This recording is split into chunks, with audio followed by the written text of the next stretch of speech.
Okay, paper दिए थे आप लोग, कैसा रहा? अच्छा, पेपर तो बच्चे ने शेयर किया था ना ग्रुप में, मैं ओपन करता हूँ, मैंने ड्राइव में ऐड किया है, तो एक बार देख लेते हैं कैसा पेपर था, क्या क्या क्वेश्चंस आए थे।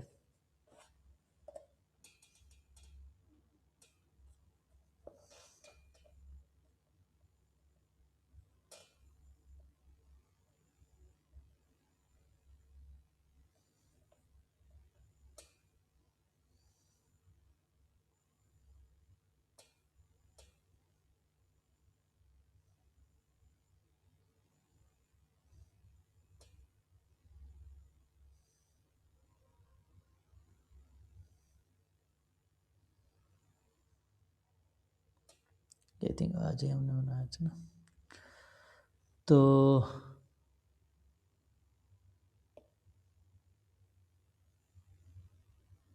ये बच्चे शेयर किया था ना ऑलरेडी।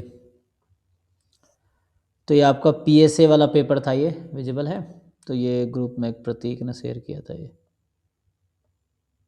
तो क्या क्या क्वेश्चन एक बार देख लेते हैं। ये पीएसए में क्या था, पहला क्वेश्चन है a n is a raise to power n plus 1 a raise to power n whole power 1/n।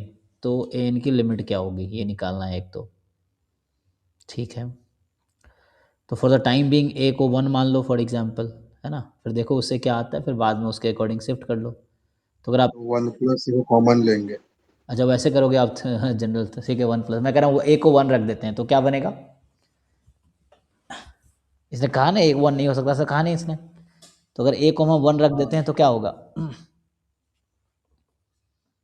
फिर तो वो दिक्कत है। मैक्स वाला रिजल्ट यूज कर देंगे बाद में, max of A comma B. फिर वो बोला अच्छा ठीक है, तो वैसे कर लीजिए आप जो कह रहे हैं ना, ये मतलब कह रहा हूँ उतना ए में क्यों करना है, ए को 2 मान लिया फॉर एग्जांपल, तो 2 की पावर एन प्लस 3 की पावर एन 1/n, तो आप कॉमन ले लीजिए 3 की पावर एन, हाँ 1 प्लस ए की पावर एन जो आप कह रहे हो कॉमन निकाल लेंगे, है ना, तो उससे आ हाँ सर, जाएगा। क्योंकि मैक्स है ना वो, तो वो 0 हो जाएगा। तो उसका, तो उसके अकॉर्डिंग आ जाएगा, तो क्या आ जाएगा आंसर इसका? 1 प्लस ए। 1+ है, ठीक है। फिर दूसरा है, मतलब मुश्किल तो नहीं, इतना नहीं लग रहा ना ये, what is the number of real roots of the following equation. इस इक्वेशन में कितने रूट्स होंगे? तीसरे क्वेश्चन जेई एडवांस एडवांस में आते थे सर वहाँ पे, तो हमें निकालना है इसमें कितने रूट्स होंगे, 1 2 3 या एटलीस्ट 5। एफ एक्स इक्वल जी एक्स से करेंगे, एक इंक्रीजिंग फंक्शन है दोनों भी, तो they will intersect at 1 point. तो आप अगर वैसे हम्म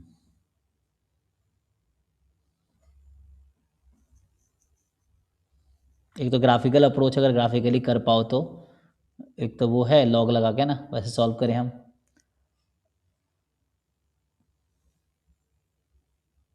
या दोनों जैसे है ना, दोनों इंक्रीजिंग फंक्शन है और इन्फिनिटी पे दोनों साइड इन्फिनिटी पे ही इन्फिनिटी होगी, है ना, 61 होगा, इसको सॉल्व करना पड़ेगा। ओके, सॉल्यूशन तो हो जाएगा, ऐसे करेंगे। तो एक बार देख लेते हैं क्वेश्चन क्या क्या आया था। अगर सॉल्यूशन कराना तो अभी करा सकते हैं हम लोग, अभी तो बस एक रिव्यू के लिए मैं डिस्कस के पेपर कैसा है देख लेते हैं आप लोग कैसा। फिर तीसरा में क्या है, फॉर अ पॉजिटिव इंटीजर के आपको दे रखा है, तो ये सीरीज हो गया एक्स बाई, है ना, यहाँ पे तो के टर्म में आंसर आएगा ना। तो इसको अलग अलग कर लो तो आसान है ना, तो ऐसे ही देख के हो जा रहा है पिछला थोड़ा, एक sine x by x 1, sine x by 2/x, तो 1/2 से मल्टीप्लाई डिवाइड कर देंगे, तो 1 + 1/2 + 1/3 अप टू 1/k, तो यही लग रहा हो जाएगा, देख लीजिए। तो दिस इज इजी एक्चुअली, मतलब x को हमने सेपरेट कर दिया हर टर्म पे, तो उससे आ जाएगा। नेक्स्ट है पी एक्स आपको दे रखा है x⁴ - 5x² + 4, ठीक है। Which the following statement is correct, sum of square of the roots, तो रूट्स तो यहाँ निकाल सकते हैं आप, x² को y मान लीजिए, तो ये क्वाड्रेटिक हो जाएगी, y² - 5y + 4, है ना। हम्म हाँ।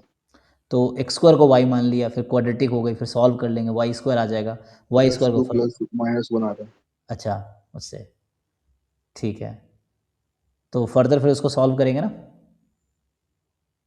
तो x की वैल्यू फाइनल कितनी आई, +-2 +-1। +-2 +- 4 वैल्यू आ गई ना, ठीक है। तो which the following is correct, sum of the squares of the roots, फिर चेक कर लीजिए, है ना। तो मतलब ये सब मुश्किल क्वेश्चन नहीं है, they are easy question actually, मतलब 11-12 लेवल के मैथ्स तो वैसे ही रहते हैं, तो उससे इजीली अब आ जाएगा, चारों हम चेक कर लेंगे, है ना। For any set A, P A denote the power set of A, power मतलब set of all subsets, and ये आपका बॉक्स मतलब ये जो कार्डिनलिटी ऑफ ए है, कार्डिनलिटी ऑफ मतलब number of elements in A, है ना। तो consider two sets A and B with cardinality of A M, cardinality of B N है। तो पूछ रहा है कि power set of A intersection power set of B जो होगा कितना होगा। तो सॉल्व करने के लिए हम क्या करेंगे, हम पहले एम एन फिक्स कर लेते हैं, आसान रहेगा। एग्जाम्पल ले लेकर डिस्कार्ड कर लो ऑप्शंस, क्योंकि एक ही ऑप्शन करेक्ट होगा ना यहाँ पे, तो उससे आ जाएगा। एम मान लो 2 रख लिया, एन 3 रख लिया, तो सेट बना लेंगे, फिर उसके अकॉर्डिंग हम चारों ऑप्शन को चेक कर लेंगे, तो कोई ना कोई एलिमिनेट हो जाएगा, मतलब एलिमिनेट होता रहेगा। एंड 6 जो है आपके पास, आई जो है √100-1 है, तो ठीक है। तो वैल्यू ऑफ तो ये सब 11-12 का क्वेश्चन है। बाइनोमियल वो लगा लो इस पर, आप क्या बोलते हैं, बाइनोमियल थ्योरम लगा लो दोनों टर्म पे, एंड देन हो जाएगा। सर 2⁶ से डिवाइड करके डी माइनस थ्योरम से भी हो जाता है। हाँ यस यस, आप 2 क्योंकि वो √3/2 + 1/2 आयोटा है ना, हाँ तो उससे भी आप करेंगे तो cos theta plus iota sine theta बना के हो जाएगा। मतलब पोलर फॉर्म में कन्वर्ट करके फिर डी मोइवर्स थ्योरम से। सर ये सब मेरे को याद नहीं आ रहा था, तो मैंने जस्ट एक्सपांड करके आंसर हाँ निकाल दिया। एक्सपांड कर, थोड़ा टाइम लग तो जाएगा, ये चार है। मिनट हाँ 2-3 मिनट लगा था, 4 मिनट हो गया था। हाँ, नहीं तो 2 से जैसे उन्होंने कहा डिवाइड कर दिया, √3/2 + 1/2 आई, तो कॉस है ना 60 प्लस आयोटा साइन 60 पावर, तो ये जस्ट पावर मल्टीप्लाई हो जाता है, मतलब ई की पावर आई थीटा हो जाएगा ना, तो ई की पावर आयोटा π/3 हो गया, पावर 6 हो गया, तो 6 π/3, तो ई की इसके पावर। एक्सपेंशन में जो जहाँ पे आयोटा की पावर ऑड नंबर है वहां पे ये टर्म कैंसिल हो जाएंगे, और जो इवन पावर वाला है वो डबल हो जाएगा, तो उसको 2 लिख दिया डायरेक्ट, काफी जल्दी हो गया था। हाँ उससे हो जाएगा। तो ये सब मतलब इजी क्वेश्चंस हैं, ये ऑलरेडी ये सब 11-12 में है। What which of the following subset of R square is bounded, इनमें से कौन कौन से सेट्स हैं बाउंडेड हैं। तो आप देखिए इसमें कौन कौन सा बाउंडेड है। जैसे तीसरा वाला तो सी हाइपरबोला वाला है, तो होगा ही नहीं, हाइपर बोला है। हाइपरबोला में इन्फिनिटी तक चला जाएगा ना ग्राफ बना के। इसमें भी पैराबोला है डी में। डी वाला रेक्टेंगुलर, हाँ ये रेक्टेंगुलर हाइपरबोला है ये भी, हाइपर बोला हाँ। है ना। तो रेक्टेंगुलर हाइपरबोला जो होता है ये बीच से पास करता है, तो ये भी इन्फिनिटी पे जाएगी, डी भी अनबाउंडेड हो जाएगी ना, क्योंकि इसका जो ग्राफ है, यहाँ इसको लिखूँ तो इसको ओपन कर लूँ उधर, तो उसके अकॉर्डिंग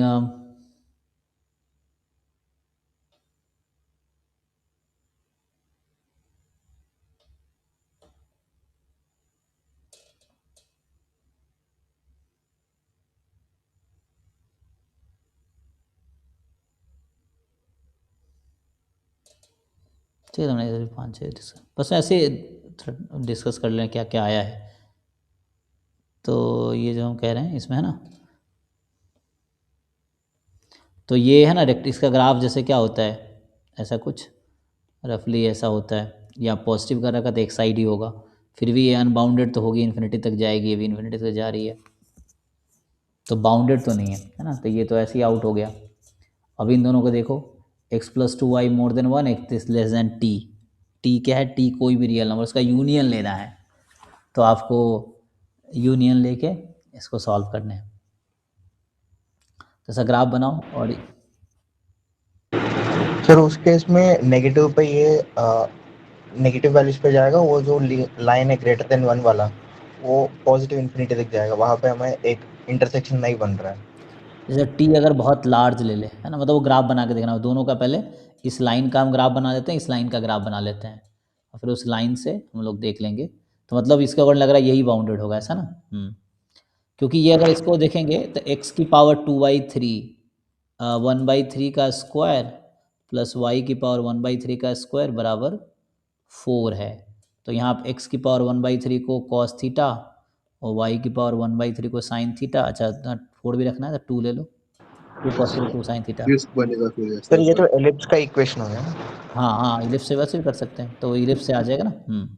तो ये बाउंडेड है ना, मतलब तो इलिप्स टाइप का बनेगा ये, तो उससे आ जाएगा।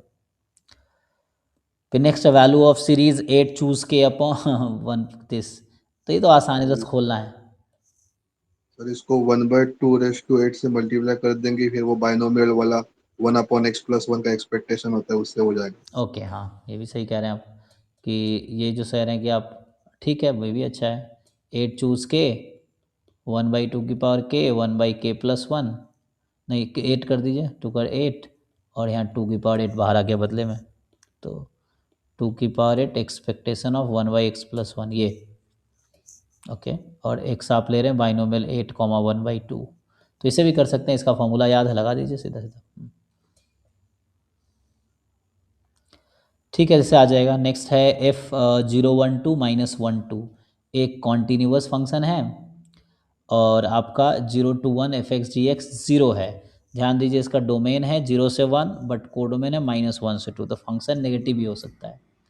तो अगर ऐसा होता फंक्शन पॉजिटिव ही होगा और ये 0 हो रहा है तो गारंटी f(x) को 0 होना पड़ेगा, बट यहाँ ऐसा ज़रूरी नहीं है क्योंकि फंक्शन नेगेटिव वैल्यू भी ले रही है ना, फंक्शन -1 से 2 में है, तो ऐसा हो रहा हो कहीं नेगेटिव कहीं पॉजिटिव मिलके 0 हो रहा है ऐसा, okay.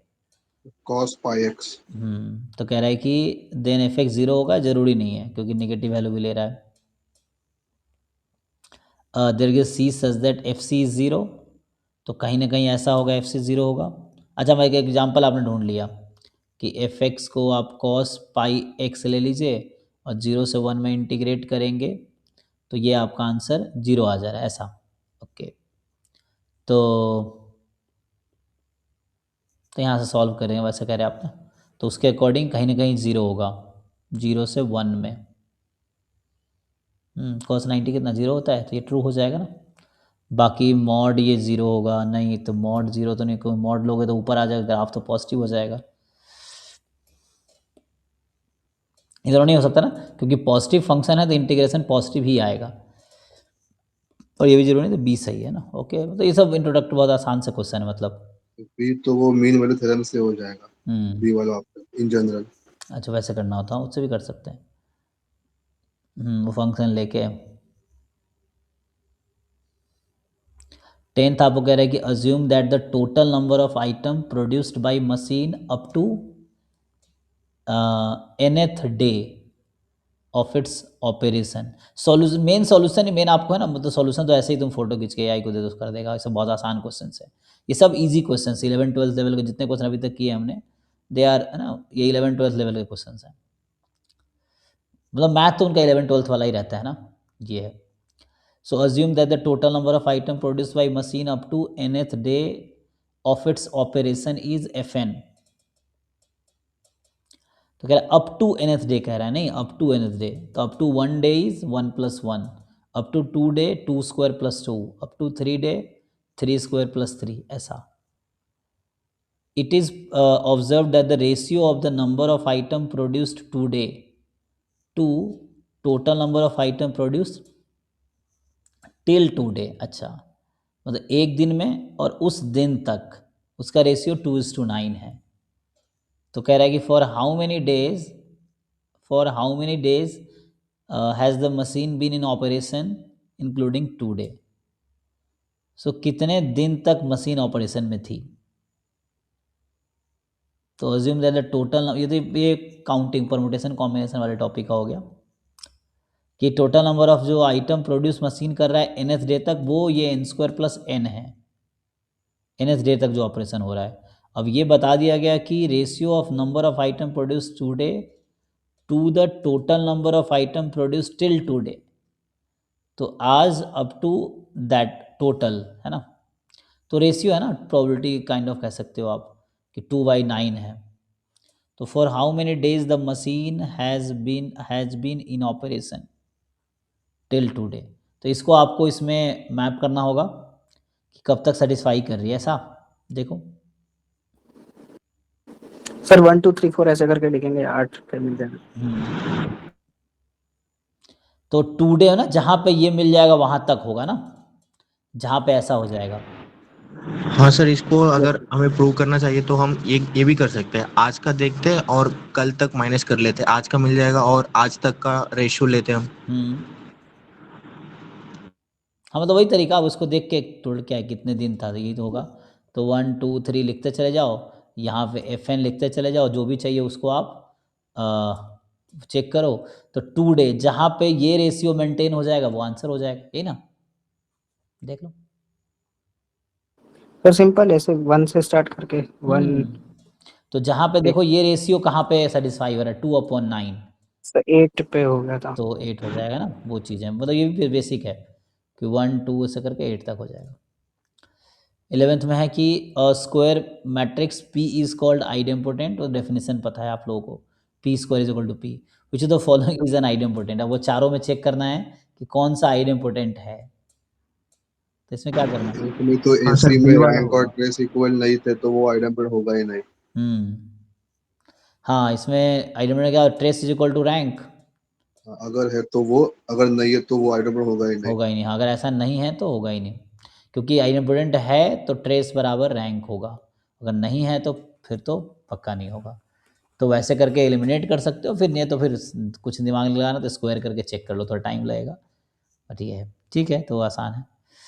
Number of distinct real root है ना, तो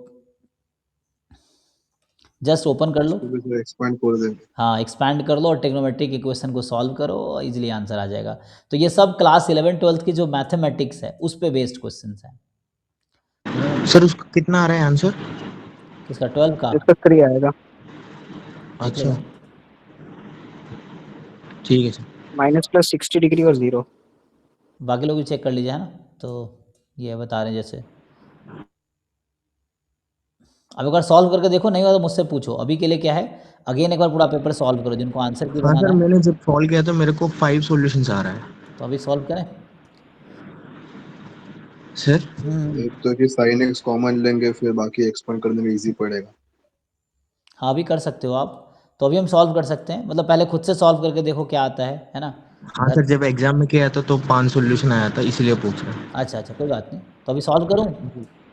ठीक है सर, ठीक। दोबारा, नहीं सर। अभी दोबारा सॉल्व करो, नहीं हो रहा AI की हेल्प लो, हाँ उससे देखो, स्टिल नहीं हो ठीक रहा है सर, फिर नहीं मुझसे हो रहा तो पूछो। ग्रुप पे भेज देता हूँ मैं। हाँ ग्रुप पे भेजो या फिर पूछो, डाउट क्लास डेली हो रही है ना। ओके मतलब सर। पहले ट्राई योरसेल्फ, पहले खुद करो, नहीं हो रहा तो आजकल AI है, उसके बाद AI खेलो, फिर भी नहीं हो रहा फिर मैं हूँ, तो आप मुझसे कांटेक्ट करो, ठीक है ना। Okay sir. हाँ, जी। फिर ट्राई करते हैं। ओके, सो नेक्स्ट क्या है, X1, अब ये यहाँ तक मैथ के थे, 12 क्वेश्चन मैथ के थे टोटल। अब स्टैट्स यहाँ से स्टार्ट हो गया कि X1 X2 Xn IID है, जिसका PDF दे रखा है। तो व्हिच द फॉलोइंग MLE निकालना है आपको। तो MLE तो आप लोग जानते ही ऑलरेडी कि थीटा की वो वैल्यू जिसके लिए लाइक्लीहुड फंक्शन मैक्सिमम हो जाए। तो लाइक्लीहुड निकाल लो, यहाँ theta less than equal to each x i है, theta less than equal to क्या, मिनिमम ऑफ ऑल। तो फर्स्ट ऑर्डर स्टैटिस्टिक्स में आ जाएगा थीटा, है ना। तो फर्स्ट ऑर्डर स्टैटिस्टिक्स टर्म में कुछ आएगा। सर लेकिन सारे xi थीटा से बड़े होने चाहिए, और थीटा इंटीजर वैल्यू ले रहा है, तो स्मॉलेस्ट मतलब हाँ आगे तो सॉल्व करना पड़ेगा। xi से जितना सबसे बड़ा इंटीजर उससे छोटा हो सारे xi से, सपोज X1 X2 तो IID मिनिमम है। वाले से जो छोटा इंटीजर लेंगे, मतलब नीचे वाला जो वो है उसको हाँ क्योंकि थीटा तो यहाँ ग्रेटेस्ट सारी नंबर। इंटीजर वैल्यू है। मतलब थीटा लेस देन X1 होगा, बट X1 की वैल्यू कुछ भी हो सकती जैसे है। x1 की वैल्यू अगर 1.2 है तो थीटा 1 हो जाएगा। हाँ, तो उस तरीके से आपको वो करना पड़ेगा, क्योंकि MLE हमेशा, ग्रेटेस्ट इंटीजर। हाँ, सो MLE हमेशा क्या होगा, सपोर्ट का पार्ट होगा। तो MLE इनमें से ही आना चाहिए, ठीक है। तो आपको देखना है कि जैसे 1.2 है तो आंसर क्या, हमें देखना है कहाँ पे मैक्सिमम होगी, तो पता चल जाएगा इंक्रीजिंग है कि डिक्रीजिंग है उससे, हाँ जैसे सर, ये जब हम लाइक्लीहुड लिखेंगे वहां पे हमें डिनोमिनेटर में बचेगा 1/थीटा। सो हम अगर x1 का और लेते हैं, x ऑर्डर 1 लेते हैं, तो उसका जो मिनिमम वैल्यू होगा तभी मैक्सिमाइज होगा लाइक्लीहुड। सो हम ओके। इसलिए फ्लोर वाला लेते हैं, नीचे वाला। हाँ फ्लोर फंक्शन जिसको ग्रेटेस्ट इंटीजर फंक्शन ही बोलते हैं। हाँ सर। ठीक है, फ्लोर फंक्शन मतलब ग्रेटेस्ट इंटीजर फंक्शन ये हो जाएगा, सॉरी X1 ना, नॉट Xn। थीटा ज्यादा होगा तो वो लाइक्लीहुड भी ज्यादा होगा, बट थीटा की मैक्सिमम वैल्यू हम वही ले सकते हैं जो फर्स्ट ऑर्डर स्टैटिस्टिक से जस्ट छोटी हो या उससे बराबर हो, क्योंकि वो सपोर्ट में दिया हुआ है पहले से कंडीशन। तो यहाँ से आप देखेंगे तो थीटा जैसे हमने कहा ना, तो ये likelihood function increasing function with respect to theta, है ना। तो हाईएस्ट वैल्यू हो गई, तो ऐसे आपको मिलेगा। वैसे आप देखेंगे तो MLE आपका आ जाएगा X1, बट ये तब जब वो इसमें बिलोंग करेगा 1 2 3 डॉट डॉट डॉट, है ना। बट x की वैल्यू थीटा से ज़्यादा, है ना, यहाँ तो है ही, लेकिन कहने का मतलब ये है कि x can be any decimal value. तो आपको देखना है कि कौन सी वैल्यू आप लोगे, तो जहाँ पे मैक्सिमम, तो ये इंक्रीजिंग वाला है ना, तो इंक्रीजिंग है, तो जैसे मान लीजिए फॉर एग्जांपल x1 डेसिमल में आ गया, मतलब मान लीजिए यहाँ आ गया x1 फ्रैक्शन आ गया बीच में, ये इंटीजर है, ठीक है ना। तो हमें देखना है कि वैल्यू जो है क्या होगी, सो मैक्सिमम कहाँ पे होगी, है ना। तो हमें देखना है किसमें, सपोर्ट में। तो लाइक्लीहुड फंक्शन का डोमेन क्या है, थीटा माइनस टू x1, ये था ना। तो MLE of theta is what, x1। तो value of theta that maximizes the likelihood function. तो मैक्सिमाइज कौन सी करेगी, थीटा लेस देन होगा ना, तो इसलिए लेस से लेस, ठीक है। क्योंकि यहाँ पे theta less than first order statistics ना, theta has to be less than, theta more than तो हो नहीं सकता ना। तो इसका अगला वैल्यू नहीं ले सकता, पिछला वैल्यू ही लेगा।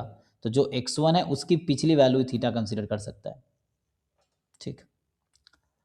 सो आगे ये आपके पास है x1 x2 xn, ये ट्राइनोमियल डिस्ट्रीब्यूशन दे दिया, मल्टीनोमियल डिस्ट्रीब्यूशन होता है ना, जैसे normal, bivariate normal, trivariate normal. तो ये ट्राईवेरिएट नॉर्मल है।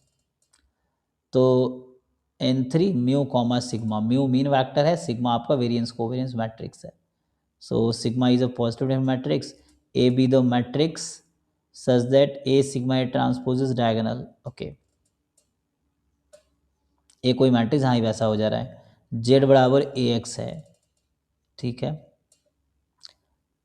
तो वैसे तो थ्योरम होता है ना।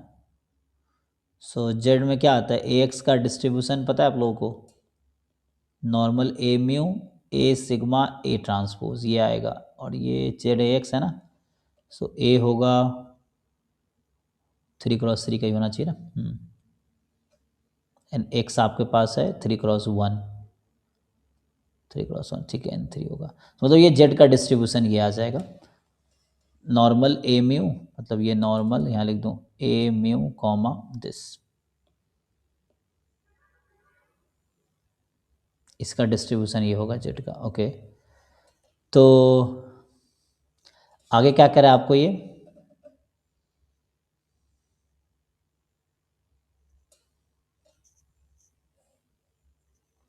तो ये कंपोनेंट्स हैं, तो ये क्या प्रिंसिपल कंपोनेंट की बात कर रहा है, ए जेड बराबर A X, Z one Z two Z three B the components of Z, ठीक है। तो जेड के 3 कंपोनेंट होंगे ना, जेड जेड वैक्टर है एक्चुअली, तो यहाँ जेड1 जेड2 जेड3 होगा, ठीक है। ऐसा जैसे एक्स में था ना x1 x2 x3, वैसे ही जैसे एक्स के 3 कंपोनेंट है,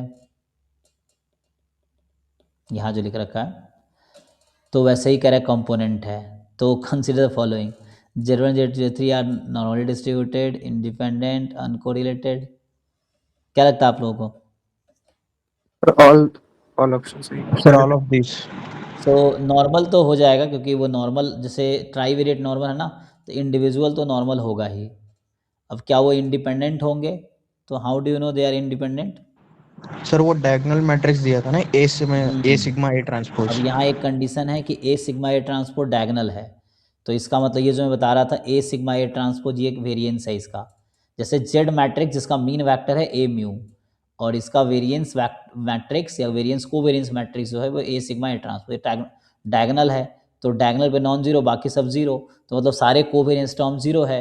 और ये बाईवेरिएट नॉर्मल, ट्राईवेरिएट नॉर्मल या मल्टीवेरिएट नॉर्मल में, तो पेयर वाइज तो बाईवेरिएट ही हो जाएगा ना। तो ये बाईवेरिएट नॉर्मल में तो covariance zero if and only if independent, independent भी हो जाएगा और अनकोरिलेटेड भी हो जाएगा, ठीक है। आप लोगों ने सही बताया, तीनों ट्रू स्टेटमेंट है। तो ये जस्ट एक्सटेंड कर दिया, मल्टी है ना वेरिएट यहाँ पे है। तो चूंकि डायगोनल के अलावा सब जीरो है, तो कोवेरिएंस टर्म सब जीरो है, तो इंडिपेंडेंट होगा, क्योंकि पेयर वाइज बाईवेरिएट नॉर्मल बनाएगा। ये कह रहा है कि x1 x2 xn जो IID है एक्सपोनेंशियल 1, तो डिस्ट्रीब्यूशन ऑफ सैम्पल मीन क्या होगा, तो ये तो इजी कर लोगे ना, क्योंकि समेसन xi गामा में चला जाएगा, फिर गामा से ट्रांसफॉर्म होके आ जाएगा, फिर वो काई स्क्वायर में करना, उस तरह से थोड़ा मैनिपुलेट करके आ जाएगा। MGF से हो जाता है। हाँ yes yes, MGF is also a technique, तो MGF से भी कर सकते हैं, राइट, है ना। मतलब बहुत सारी टेक्निक है। 16 में आपके पास दे रखा है x1 x2 x4 IID है, तो पेपर का लेवल तो इजी टाइप का ही लग रहा है, बहुत मुश्किल नहीं है। और यहाँ सपोर्ट जो है -1 1 है, तो xi का जो सपोर्ट है वो -1 और 1 है आपके पास। ऐसे को तो वैसे भी इजी होते हैं, बस डेफिनेशन स्टिक क्वेश्चन ज़्यादा होता है बस। हाँ, ढंग से आपको क्लियर हो, कॉन्सेप्चुअल क्लियरिटी अच्छी हो। हाँ, क्योंकि फर्दर प्रोसेस है ना, अभी आप इसको क्लियर कर बाकी तो लोगे। फिर आईआईटी से तो मतलब कॉम्प्लेक्स क्वेश्चन पूछता ही नहीं है वो, बस डेफिनेशन स्टिक पूछ। तो what is the value of p x1/x2 more than x3/x4। लेकिन यहाँ सपोर्ट एक्चुअली नेगेटिव ही है, तो आप क्रॉस मल्टीप्लाई नहीं कर सकते यहाँ पे, ठीक है ना, क्रॉस मल्टीप्लाई करेंगे गलत हो जाएगा। सर इसके लिए टेबल बना के देख। हाँ, सर एक टेबल बनती है, 8 कंडीशन 8 बनते हैं कंडी तो बिल्कुल बिल्कुल, x1 x2 x3 x4 की आप ऐसे चाहो तो एक वो बना लो, है ना, कि जो भी पॉसिबिलिटी है, जैसे लेफ्ट साइड को 1 होना पड़ेगा और आरएचएस को -1 होना पड़ेगा, तो वो पॉसिबिलिटीज लेंगे सारे। एग्जैक्टली क्योंकि फिर इसको रेशियो, हाँ जी जी, xi/xj दो ही पॉसिबिलिटी लेगी ना, या तो 1 होगी या -1 होगी, और कोई पॉसिबिलिटी है नहीं रेशियो की, तो मतलब ये या तो 0 ऐसे 1 भी हो। कर सकते हैं कि सारे आईआईटी हैं तो इक्वालिटी का निकाल लेते हैं और फिर उनमें से घटा के हाफ कर देंगे, तो चल ग्रेटर जाएगा, देन और लेस देन की प्रोबेबिलिटी बराबर ही होगी। चल जाएगा। तो तो इक्वालिटी के 8 केसेस बनते हैं, उसको लेके 1 में से घटा दिया फिर हाफ कर दिया। वैसे भी है, तो जैसे उन्होंने कहा वही सारे वही है कि आप देख लो जैसे भी है, तो मतलब कंडीशन वही है ना। हाँ, क्योंकि मोर देन की प्रोबेबिलिटी वही होगी जो लेस देन की होगी, बिकॉज देयर आईआईडी। हाँ, और सही कह रहे हैं आप।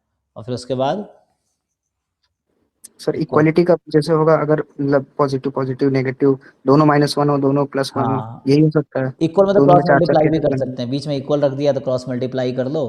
अब बस, तो उसके अकॉर्डिंग देख लो दोनों रेशियो 1 है या दोनों -1 है, उसके अकॉर्डिंग जो 8 केसेस होंगे उसकी प्रोबेबिलिटी निकाल के फिर माइनस करके हाफ कर दो, वैसे भी आ जाएगा ना।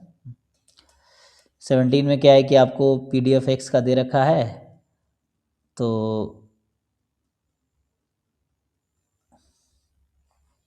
पूछ रहा है एक्सपेक्टेशन ऑफ a की पावर क्या है, फ्लोर फंक्शन ऑफ x/2।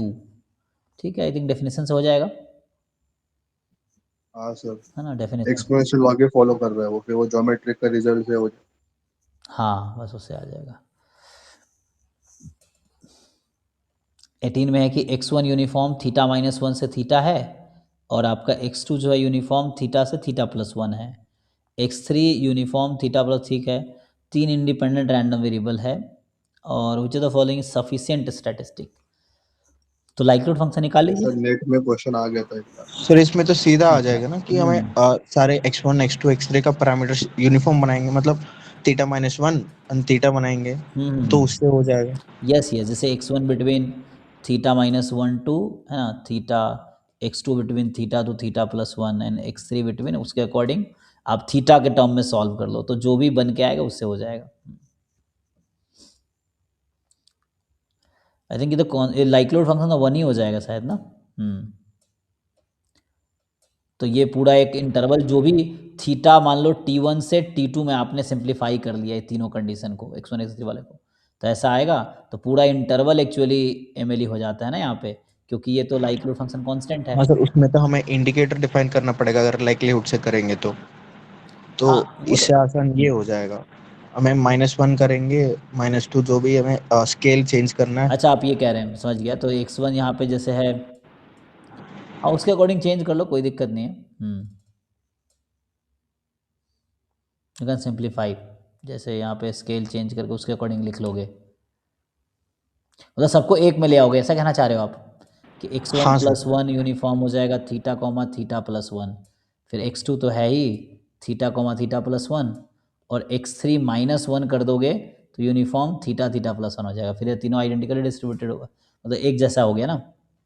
तो उसके अकॉर्डिंग आप निकाल लो, मान लो ये y1 है, y2 है, y3 है, इंडिपेंडेंट दे ही रखा है और आइडेंटिकली डिस्ट्रीब्यूटेड आपने बना लिया, तो y1 y2 y3 यहाँ से आ गया IID यूनिफॉर्म θ, अब θ, का MLE आपको पता है तो उससे आ जाएगा, ठीक है। या उसके अकॉर्डिंग निकाल लो, and then you just put replace the value, तो वो भी ठीक है। एंड आपके पास जो नेक्स्ट है, ये वाला क्या बोल रहा है कि, सेंट्रल लिमिट थ्योरम। अच्छा, कि आपके पास एक, हाँ वो दे रखा है, एक्सपोनेंट -n समेशन n की power k/k factorial k from 0 to n, तो e की पावर -λ, लैम्डा की पावर x/x फैक्टोरियल, तो you can write this directly, है ना, आप इसको प्रोबेबिलिटी में लिख सकते हो। k फ्रॉम 0 to n है, तो x की वैल्यू 0 से n तक है और x इज पॉइसन n, ये ना। ठीक है, तो सेंट्रल लिमिट थ्योरम लगा लीजिए। और x का सपोर्ट तो ऑब्वियस है, x तो पॉइजन है ना, तो less than equal to n obvious है, तो x minus n upon root n, तो ये क्या हाफ आ जाएगा, देख लीजिए।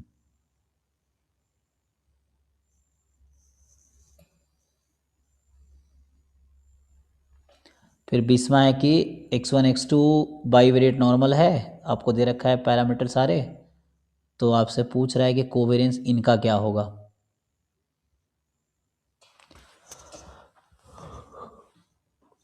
सर ए ट्रू होगा, बस दे आर आईआईडी सिमेट्रिक है वो एक दूसरे के।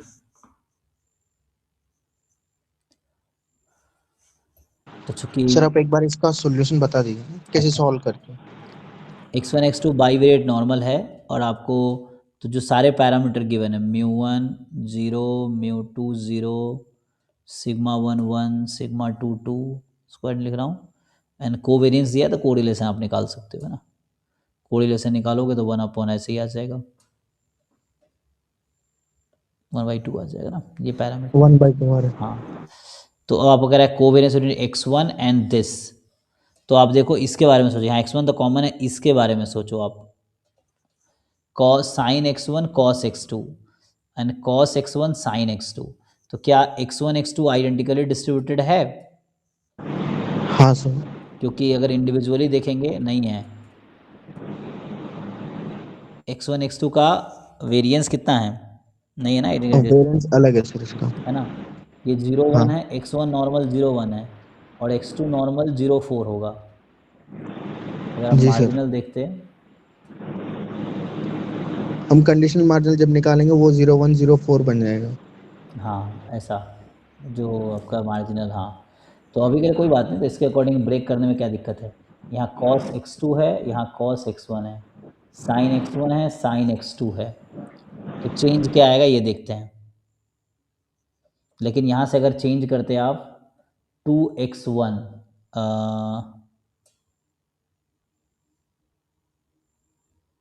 2x1 का डिस्ट्रीब्यूशन कितना होगा, नॉर्मल 0,2 नहीं 2x1 नॉर्मल 0 4 हो जाएगा, 0,1 होगा। 4 4। x1 नॉर्मल 0 1 है ना, तो 2x1 नॉर्मल 0 4 होगा। हाँ सर।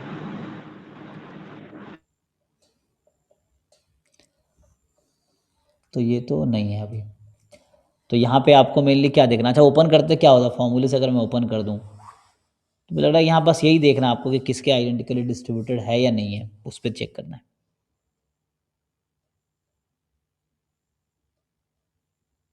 तो यहाँ जो एक्चुअली होता कि 2x2 जो है वो आइडेंटिकली डिस्ट्रीब्यूटेड है x1 के साथ, एक्चुअली उल्टा लिख दिया, 2x1 आइडेंटिकली डिस्ट्रीब्यूटेड है x2 के साथ, ऐसा है ना, 2x1 जो है वो x2 के साथ आइडेंटिकली डिस्ट्रीब्यूटेड है।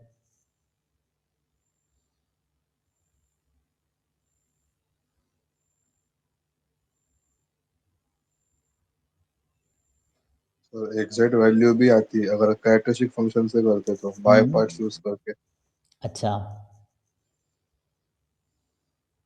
तो एक्स और साइन x1 को एक साथ लेते और कॉस को भी यू लेते, देन कैरेक्टरिस्टिक फंक्शन से आ जाता। ओके, तो क्या क्या सही होगा आपके अकॉर्डिंग, ओनली वन। अच्छा पहला वाला, तो इक्वल आ जाएगा पहला वाला, ये कह रहे हैं,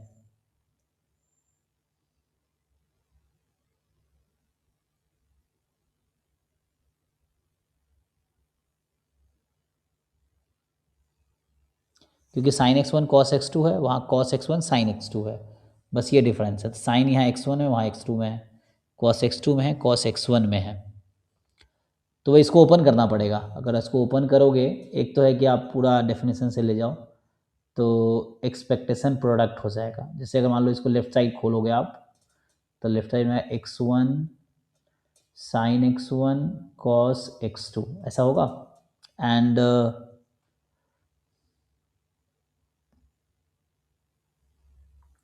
अब आपको ये पहले निकालना पड़ेगा क्योंकि वो इंडिविजुअल तो जीरो हो जाएगा ना, क्योंकि x1 जीरो हाँ है, सर। हाँ और इंडिविजुअल फंक्शन तो ऑड है। यहाँ मेन इसको बस सॉल्व करना है आपको कि ये कैसे करोगे तो उससे काम हो जाएगा। तो डबल इंटीग्रेशन करना थोड़ा मुश्किल है ना, अगर वैसे आप डबल इंटीग्रेट करेंगे तो इट इज़ डिफिकल्ट। तो उससे हो जाएगा x1 और e रेस टू वो एक साथ लेंगे और एक में sin x1 को एक साथ लेंगे, तो वो u और वो v फंक्शन, और cos x2 के लिए कैरेक्टरिस्टिक फंक्शन यूज कर लेंगे। ओके, तो उसके लिए फिर पूरा थोड़ा लेंदी कैलकुलेशन है, बट हो जाएगा ना, कैलकुलेशन थोड़ा करना पड़ेगा। इसको एक बार दोबारा सॉल्व कर देखो, सो हम आप इसको सोल्यूशन होगा तो ग्रुप में भेज दो, इसको मेरे अनुराग आपको चाहिए ना, हाँ सर, हाँ भेज दो। ग्रुप में आप भेज दो तो मिल जाएगा। मतलब सब बस थोड़े कैलकुलेशन इस क्वेश्चन में है, तभी टाइम खत्म हो जाएगा हमारा, एक बार दूसरा पेपर डिस्कस करना है जिसको जल्दी कर देख लेता हूँ बस। हाँ सर, वो लगभग एक्सपेक्टेशन तक मैंने भी किया था, उससे उससे आगे कैसे करना था वो ठीक समझ है, नहीं अभी आया खुद मुझे। से ट्राई कीजिए, बाकी डिस्कस कीजिए, एआई की हेल्प लीजिए, नहीं होता है सर तो कल पेपर फिर, बस देख लीजिए क्योंकि सॉल्व करने में हाँ टाइम अभी लगेगा। मैं देख लेता हूँ बस एक ओवरव्यू, कल फिर क्लास रखते हैं डिस्कशन, अगर नहीं होता है आप लोग एक बार फिर से पहले सॉल्व करो, then you take help from somewhere जहाँ से ले सकते हो, एंड देन फिर बच जाता है तो मुझे बताओ, कल फिर इसका डिस्कशन क्लास रखते हैं, ठीक है। तो कल हम ओके सॉल्व सर। करेंगे, एक बार ट्राई अभी देख लेते हैं क्वेश्चंस क्या क्या था, मतलब कैसा था, मेनली लेवल देख रहे हैं कैसा था, वो है कि on the basis of single random variable. तो इस तरह क्वेश्चन जैम में भी आए हैं, रेशियो लेके आप देख सकते हैं, इंक्रीजिंग डिक्रीजिंग कुछ ऐसा, तो है ना गेट में, स्पेशली गेट 2020 में इस तरह के हाँ, क्वेश्चंस आए हुए हैं कि आप लाइक्लीहुड रेशियो या तो इंक्रीजिंग होगा या डिक्रीजिंग होगा, उसके अकॉर्डिंग हम क्रिटिकल डिसीजन डिसाइड करते हैं, और अगर इंक्रीजिंग डिक्रीजिंग नहीं है तो फिर वो नॉन रैंडमाइज चूज़ करना पड़ता है, ये चीज़ है।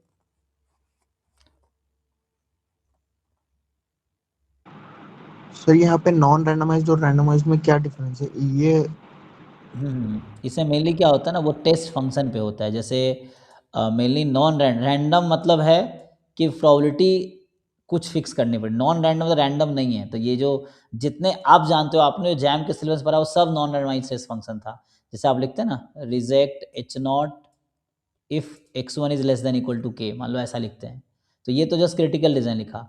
अगर मैं इसको टेस्ट फंक्शन के थ्रू लिखता हूँ तो टेस्ट फंक्शन जो इसका आता है कि भाई 1 होगा या 0 होगा, तो ये नॉन रैंडमाइज इसको बोलते हैं, रैंडम नहीं है क्योंकि प्रोबेबिलिटी 1 या 0 लिया हमने। रैंडम तब होगा जब कोई अच्छा सर, प्रोबेबिलिटी जहाँ पे फिक्स हम करेंगे। वो कार्लिन रूबिन थ्योरम अप्लाई करते हैं। हाँ हाँ हाँ, तो यहाँ जैसे x1 लेस देन मतलब एक्स बार मान लो फॉर एग्जांपल है, समझने के लिए x बार है, तो x bar less than k हो गया और यहाँ x बार मोर देन k हो गया, ऐसा। तो ये मेनली पहले, सबसे पहले हम किसी भी कोशिश करते हैं कि नॉन रैंडमाइज से, ये नॉन रैंडमाइज टेस्ट है, ठीक है ना, इसको बोलते हैं नॉन रैंडमाइज है, तो इसी से काम करने की कोशिश करते हैं। अगर नॉन रैंडमाइज टेस्ट फंक्शन ऐसा नहीं मिलता है मुझे जो उस गिवन लेवल ऑफ सिग्निफिकेंस को अचीव करे, ऐसा कोई नहीं मिल सकता है मुझे, तो फिर जाके रैंडमाइज हमें यूज़ करना पड़ता है उस तरह से।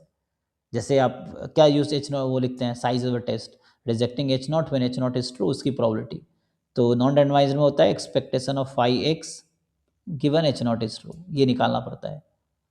तो अगर मान लो ये फंक्शन कभी भी अल्फा के इक्वल नहीं आ पाएगा, ऐसा कोई मुझे नहीं मिलेगा सिचुएशन जहाँ पे के जिसके लिए अल्फा हो जाए, तो इसके लिए मुझे फिर रैंडमाइज की तरफ जाना पड़ेगा। तो रैंडमाइज में डिफरेंस ये रहता है कि रैंडमाइज में आपका यहाँ प्रोबेबिलिटी पी फिक्स करना पड़ता है, कि हम जैसे ऐसा समझ लो कि हम ये जो टेस्ट फंक्शन है विथ 100% प्रोबेबिलिटी कह रहे हैं, नॉन रैंडमाइज में ये है कि we are saying that this is the critical decision with 100% probability, ऐसा है।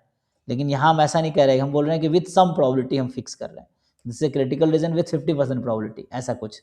तो रैंडमाइज मतलब हम रैंडम उसको है ना रैंडमाइज कर रहे हैं, ऐसा समझ सकते हैं, रैंडम मतलब है ना श्योर नहीं है, ऐसा समझ सकते हैं ना आप। तो ये p है और यहाँ 0 ले लेते हैं, ऐसा कुछ। सो यहाँ ऐसा होगा x bar less than equal to k for example है, अदरवाइज। तो ये इस तरह का जो टेस्ट फंक्शन होता है उसको बोलते हैं नॉन रैंडमाइज्ड। साइज इसमें भी वही फॉर्मूला है कि 5x गिवन k।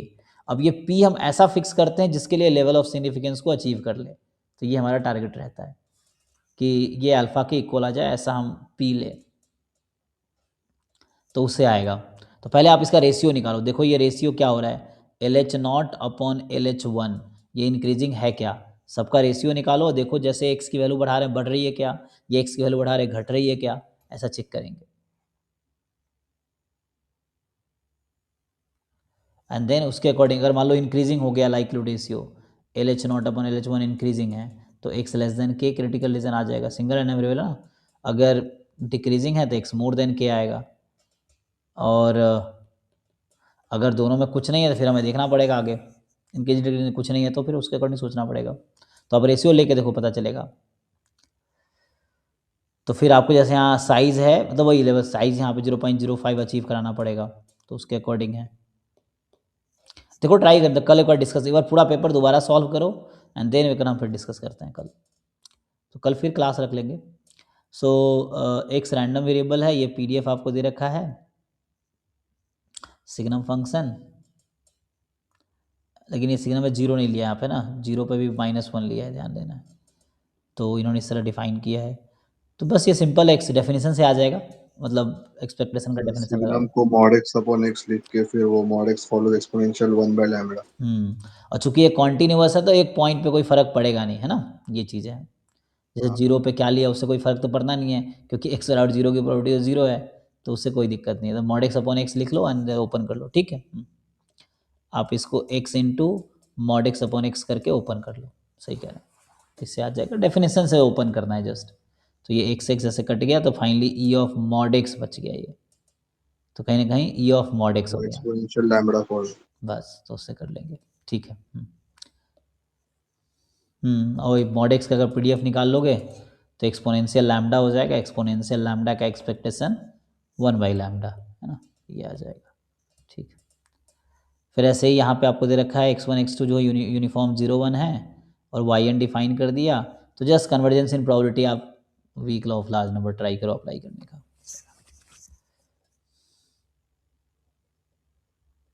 1/3 है ना। तो जस्ट ट्राई टू अप्लाई, उससे हो जाएगा। यहाँ पे क्या है, researcher wishes to study the effect of the drug Ozempic of type 2 diabetic patient and decide to test the effect of the drug at a given doses against the placebo, the saline water. The researcher believes that the gender, male, female, other, may impact the outcome, but its effect are of no interest to the researcher. Therefore, the researcher proceeds to fit a randomized complete, अब ये आपको पढ़ना पड़ेगा, randomized complete block design with a total of 6 patient, ठीक है, assuming normal responses with equal variance quantities, quantiles, है ना, quantiles from which the following distribution may be used to test the effect of treatment factor in the effect in the experiment. तो mainly आपको ये बोल रहा है कि जो रैंडमाइज्ड कंप्लीट ब्लॉक डिज़ाइन होता है उसमें टोटल 6 पेशेंट है अभी, ठीक है ना। और सर बट यहाँ पे ये है कि इसने लिखा तो RCBD है, बट यहाँ पे ऊपर भी लिखा था कि जेंडर पे हम टेस्ट नहीं कर रहे। सो बेसिकली जेंडर को रिमूव कर रहे हैं। सैलाइन वाटर पे, तो ये CRD में कन्वर्ट हो जाएगा। ओके, CRD से हमें ये मिल गया कि 3 ब्लॉक्स है एंड 2 ट्रीटमेंट्स है, तो F21 हो जाएगा ये। तो यहाँ पे जो टेस्ट कर रहा था क्या क्या टेस्ट कर रहा है, test the effect of drug on a given diagnosis. But gender का इफेक्ट उसमें से हटा रहे हैं ना, जैसे मतलब उसकी वजह से जो वेरिएंस आ रहा है उसको टोटल वेरिएंस में से माइनस करने के बाद फिर ट्रीटमेंट को एरर से कंपेयर कर रहे हैं। तो इसमें क्या वो बनता है, RBD मेनली का आपको ये बताना है कि जो उसका जो टेस्ट स्टैटिस्टिक बनता है उसका डिस्ट्रीब्यूशन क्या है ये। Yes sir. तो इसका जो मतलब डिग्री ऑफ फ्रीडम, पहले जो ट्रीटमेंट कंपेयर करें उसका degree of freedom comma error का डिग्री ऑफ फ्रीडम को कंपेयर करते हैं। सो तो यहाँ पे एक ड्रग को एक मतलब सलाइन वाटर से कंपेयर कर रहे हैं, तो 2 ट्रीटमेंट्स हो गए। और जो जेंडर का इफेक्ट है उसको मतलब कंसीडर करके फिर उसकी वजह से जो वेरिएंस आ रहा है टोटल में उसको माइनस कर दे रहे हैं। सो एरर का जो डिग्री ऑफ फ्रीडम बनेगा तो total degree of freedom minus जितने हम एक्सप्लेन कर पा रहे हैं, तो एक एक्सप्लेन हम लोग ट्रीटमेंट की वजह से कर पा रहे हैं, एक एक्स्ट्रा जो जेंडर वाला फैक्टर है वो, इन दोनों की डिग्री ऑफ फ्रीडम माइनस कर देंगे। सर तो उसके बाद पता नहीं, मतलब मेरा ऑप्शन में वो आ ही नहीं रहा था, 1,2 मेरे हिसाब से आ रहा लेकिन था। आप जेंडर को क्यों कंसिडर कर रहे हैं, आप जेंडर कंसिडर करके घटा रहे हैं। इन्होंने कहा कि जो बोल रहा है कि no interest of the researcher, gender पे बेस पे वो काम कर ही नहीं रहा। रिसर्चर बिलीव्स दैट जेंडर में impact the outcome, but RBD में वही करते हैं, जेंडर का रिसर्चर को काम नहीं है बट उससे फर्क पड़ रहा है, उससे फर्क पड़ रहा है। तो बाद में उसको कह रहा है कि उसका इफेक्ट को वो हटा दे रहे हैं, बट फिर एरर और प्रिसाइज आंसर मिलेगा फिर अनोवा में, एक्चुअली आरबीडी ही हो रहा है एक तरह से। ओके, मतलब वो इम्पैक्ट कर रहा है, बट उसको उसके आउटपुट से मतलब नहीं है एक्चुअली, यस कि वही जो है कि उसका आउटपुट आरबीडी क्या में हो। वही करते हैं, कंपेयर ट्रीटमेंट्स को कर रहे हैं बट उसके जो जेंडर की वजह से इफेक्ट आ रहा है उसको हटा दे रहे हैं, फिर उसके बाद कंपेयर कर रहे हैं एरर से। जस्ट आप इनोवा टेबल लिख लो, इनोवा टेबल से आपको वो आ जाएगा, है ना, टेस्ट स्टैटिस्टिक हाँ सर, आई जब थिंक। एनोवा टेबल लिखते हैं और ये लिखेंगे तो एनोवा टेबल आरबीडी का है, ओके, बट हम ठीक है। कंसिडर उसी का करते हैं एमएसटी का, ट्रीटमेंट का एफ रेशियो वाला लेते हैं, ब्लॉक्स वाला हम इग्नोर करते हैं इसमें। ठीक है, तो कितना आया आपका आंसर? सर मेरा F21 आया। ओके, ठीक है, बाकी लोग देख लो उसमें क्या है। सो जैसे आप मेन लो इनोवा टेबल देख लो, इसका क्या होता है आरबीटी का, इनोवा टेबल के अकॉर्डिंग आप आंसर डिसाइड कर पाओगे, ठीक है ना, तो चेक कर लेना, नहीं तो फिर कल डिस्कस करते हैं। अभी आगे बढ़ते हैं। यहाँ भी आपको ऐसे ही दे रखा है, एक पॉइंट्स दे रखा है, मतलब आई और एक्स आई दे रखा है, वाई आई ये दे रखा है। So what is the स्पीयरमैन्स rank correlation coefficient, तो फॉर्मूला था ना इसका, फॉर्मूला से ट्राई करो। तो उसके बिना भी होता है कि ये सर इसको फंक्शन असेंडिंग ऑफ ऑर्डर में के लगा और लीजिए। देख के माइनस पता चल जा रहा है। अच्छा, हाँ, ओके, तो क्या आंसर है आप लोगों इंक्रीजिंग फंक्शन तो रैंक सर होगा माइनस तो वन। -1 आ रहा है। -1 आएगा। ओके, ओके, तो सीधा सीधा आपने बता दिया, ठीक है। यहाँ है कि x1 x2 xn यूनिफॉर्म 0 1 है, आपको y मैक्स है, मतलब nth order stats, z integer है for which xz is y। अच्छा देखो, अब यहाँ पे इंडेक्स में z आ गया, है ना, ओके। अब कह रहा है y 0 से 1 में है, k 2 से n -1, what is the probability of y less than equal to y given z is k, तो सॉल्व करना पड़ेगा, है ना। n को फिक्स कर लेंगे। हाँ, उससे हो जाएगा, जैसे y मतलब ये कहीं ना कहीं एक्स जेड कह रहा है, ऐसा कर सकते हैं, z बराबर k, इस तरह से।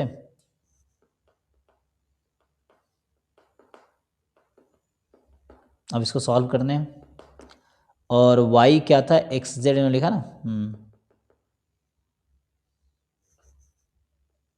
Sir y is x order n, x order, n largest order हाँ, स्टैटिस्टिक। y तो यहाँ था ना, एक्स एन था, एक मिनट, तो ये क्या बोलना चाह रहा है, एक मिनट को, तो यहाँ तो y जो दे रखा था वो एक्स एन था, है ना, 0 1 है, वो है, और z इंटीजर है फॉर विच दिस हैपेंस, और z एक ऐसा इंटीजर है जिसके लिए एक्स जेड वाई, अच्छा इन वो नहीं है, मतलब ऐसे तो जनरल वाई ये है, लेकिन z एक ऐसा मतलब वैल्यू होगा जिससे करस्पॉन्डिंग एक्स जेड वाई हो जाएगा। सर ये पूरा घूम फिरा के वही पूछा था, CDF of largest order statistic. तो y बिटवीन 0 1 एंड k 2 से n -1 है, It's 11 o'clock. तो आपको y less than equal to y निकालना है, क्या आएगा, तो सॉल्व होए कितना आता है, y की पावर n, क्या आएगा देख लो, हाँ सर सही तो वही है, समेशन y ऑफ पावर किया n। है, चेक कर लेना एक बार ना, फिर देखते हैं। 27 में क्या है, x1 x2 xn नॉर्मल 0 1 है, आपको ये टेस्ट करना है, 0 दिस क्रिटिकल रीजन दे रखा है, तो ये सब थोड़े ना, ये सब थोड़े क्वेश्चन है जो सोचने वाला है, बाकी सब इजी था, तो हर पेपर में कुछ इजी कुछ मुश्किल रहते हैं। तो यहाँ पे टाइप 1 टाइप 2 एरर की प्रोबेबिलिटी निकालनी है, और उसके बाद क्या करना है, लिमिट लेना है, वो कर लोगे, आसान है ये, है ना। यू वी इंडिपेंडेंट 0 1 है, डिफाइन आपको दे रखा है, ये भी इजी वाला था। ये भी इजी है ना, तो log u upon log b ऐसा कर सकते हो आप, ये बीटा को फॉलो करेगा। हाँ, क्योंकि लॉग यू अपॉन लॉग भी हो गया ना, माइनस लगा दो तो वैसा ratio of, double integration sir. तो उससे आ जाएगा। तो u और v लेस देन और ग्रेटर देन प्रोबेबिलिटी बराबर होगी, तो 1 पे अगर मतलब अगर u बड़ा होगा तो 1 से मतलब एक पे बड़ी वैल्यू आएगी 1 से, एक पे 1 से छोटी वैल्यू आएगी, हाँ, प्रोबेबिलिटी दोनों की बराबर है तो मीडियन 1 हो गया, ऐसे भी सोच सकते हैं। ओके, हाँ, क्योंकि ये लॉग यू अपॉन लॉग भी है ना, x is log u upon log भी, बेस ई ले लो बीच में, या कुछ भी कॉमन बेस ले लो, ये चीज़ है इसके अकॉर्डिंग, तो मोर देन 1 लेस देन 1 उसके अकॉर्डिंग है, ठीक है, तो कर लेंगे, हो गया। 29 में है कि आपको एक सैम्पल स्पेस दिया है, सेट ऑफ 26 रोमन लेटर्स ए से जेड तक, अब E1 E2 E3 जो है सबसेट है इसका, E1 दे रखा है, E2 दे रखा है, E3 दे रखा है, ठीक है, E1 की प्रोबेबिलिटी E2 प्रोबेबिलिटी दे रही, देन व्हाट इज तो जस्ट ये भी बेसिक है ना, कैलकुलेशन थोड़ा सा हो जाए। सर उस क्वेश्चन में AI भी बहुत कॉन्ट्राडिक्टरी सॉल्यूशन दे रहा है। चैट इसमें जीपीटी बोल रहा है डेटा इनसफिशिएंट है, इसमें सर 29 में। अच्छा 29 में, ओह अच्छा, हाँ सर, चैट जीपीटी कह रहा है डेटा इनसफिशिएंट है, हम्म, एंड जेमिनी और क्लोड कह रहा है ऑप्शन डी होगा। ओके, तो ऐसा तो नहीं है, आंसर तो कुछ तो आना चाहिए, बनाया इन लोगों ने तो।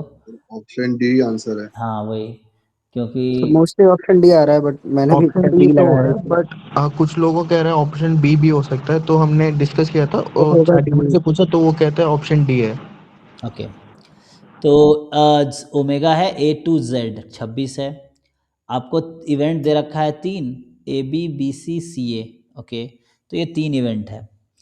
अब E1 की प्रोबेबिलिटी अल्फा है, E2 बीटा है, E3 गामा है। तो यूनियन की प्रोबेबिलिटी क्या होगी? तो सिंपल फॉर्मूला लगाने से क्या आएगा, उसके अकॉर्डिंग फिर आगे फर्दर सॉल्व करना पड़ेगा। बट इसमें दिक्कत का, आप खुद से कर रहे हैं तो क्या मिल रहा है आपको? सर हमें भी डी लग रहा था। ये तो हो ना सक ये तो होगा ही नहीं। एंड सी के लिए हमें ये दिया नहीं कि all are equally likely probable, सो वो वहां पे हम कॉन्ट्रडिक्ट कर सकते हैं सी के लिए। अब बचा बी और डी। तो जब हम यूनियन लिखेंगे ए बी सी का एक सेट बनेगा, E1 union E2 union U3। इनका तो A alpha plus beta plus gamma by 2 आएगा। उसका क्या लिखोगे? E1 इंटरसेक्शन E2 की प्रोबेबिलिटी कैसे निकालोगे? एक ही पॉइंट है ना उसमें तो, बी। नहीं सर, यूनियन में तो 3 पॉइंट आएंगे ना, ए बी सी तीनों आएंगे उसमें। हाँ अच्छा, वैसे निकाल रहे हो, ठीक है। तो देन वो यूनियन करके ना, हाँ मतलब ऐसे भी, जैसे ये प्रोबेबिलिटी ऐसा कह रहे हो आपकी ABC की प्रोबेबिलिटी निकाल रहे हो आप, यही ना? हाँ सर। हम्म।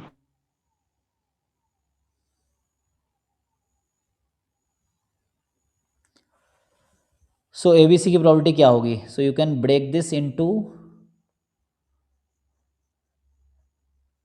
ये तो फॉर्मूले से जाएंगे तो फिर वहाँ इंटरसेक्शन की जरूरत पड़ेगी, दैट यू डोंट हैव, नहीं?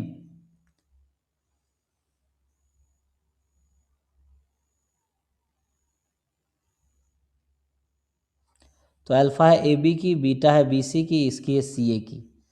और हाँ, तो क्योंकि ABC 3 है ना इसमें, और ABC, तो तीनों का अगर एवरेज ले तो चल जाएगा आई थिंक। हाँ, the information is to control probability.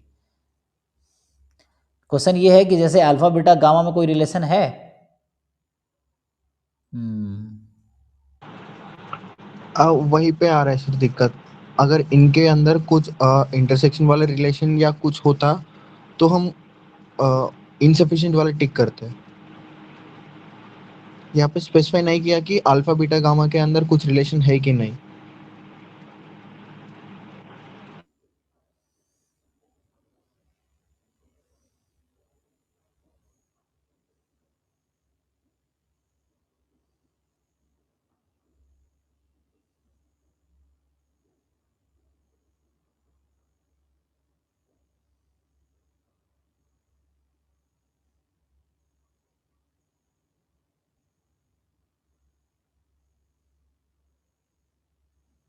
Hmm.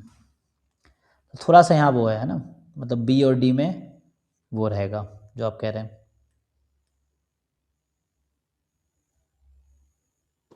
Sir मैंने तो गलत किया, मुझे को लग रहा है डी होगा, क्योंकि मोस्टली डी ही सारे जगह सर्च करने पे मिला। हम मोस्ट मैंने ऑफ दी एग्जाम में डी ही लगाया सब था। सभी डी कह रहे हैं, बट ये जो बी जिन्होंने टिक किया उनका भी, जो आप कह रहे हो रिलेशन के बारे में हमें कुछ नहीं बताया, तो वो भी हो सकता है। अगर रिलेशन होगा तो डी गलत हो जाएगा।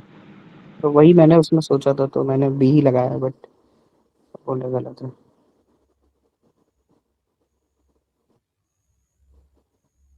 क्योंकि वैसे प्रोबेबिलिटी डायरेक्ट निकालना ना, अच्छा तीनों में कुछ कॉमन नहीं है ना, तीनों में कुछ कॉमन नहीं है, there nothing common in all three, तो वो तो चलो तीनों का इंटरेस्ट, मैं तो ऐसे फॉर्मूला है सोच रहा था, क्योंकि ऐसा इंडिपेंडेंट भी तो नहीं कहा ना कि इंडिपेंडेंट कुछ ऐसा है।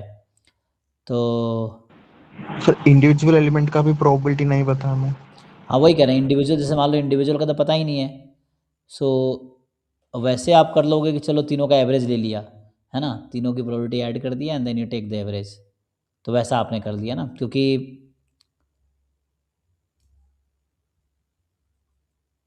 AB BC CA, तो यहाँ बस आपको इतना इस्टेब्लिश करना पड़ेगा, एक में AB एक में डीप BC सीक भी डी बता रहा है। है, डी होता डीप है। सीक डी बता रहा है। तो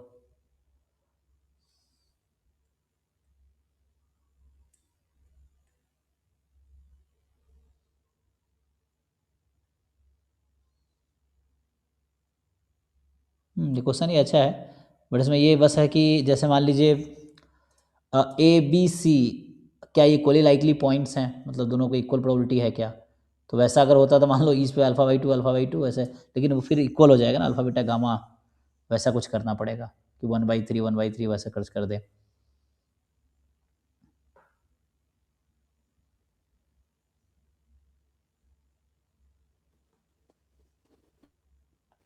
फिर ये इंडिपेंडेंस अज्यूम कर ले तो फिर जोड़ सकते हैं आपस में, बट ज्वाइंट प्रॉपर्टी ऐसा स्पेसिफाई किया नहीं है, तो एडिशन कैसे कर सकते हैं?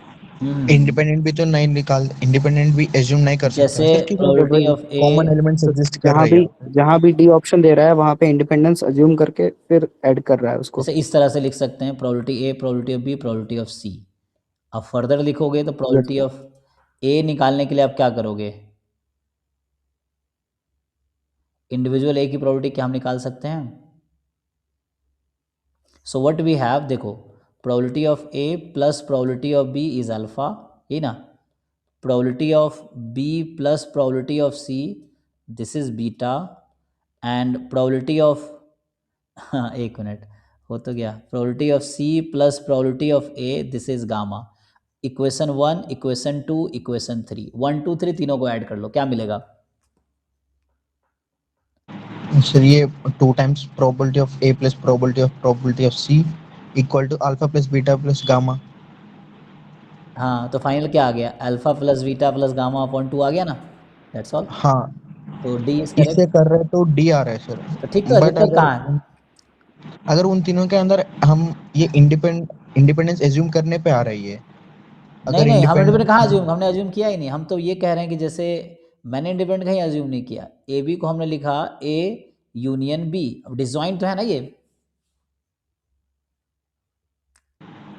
हाँ सर, सो देखो जो प्रोबेबिलिटी ऑफ E1 बराबर अल्फा था उससे पहला इक्वेशन बना, प्रोबेबिलिटी ऑफ E2 बराबर बीटा है उससे दूसरा इक्वेशन बना, प्रोबेबिलिटी ऑफ E3 बराबर गामा है उससे तीसरा इक्वेशन बना।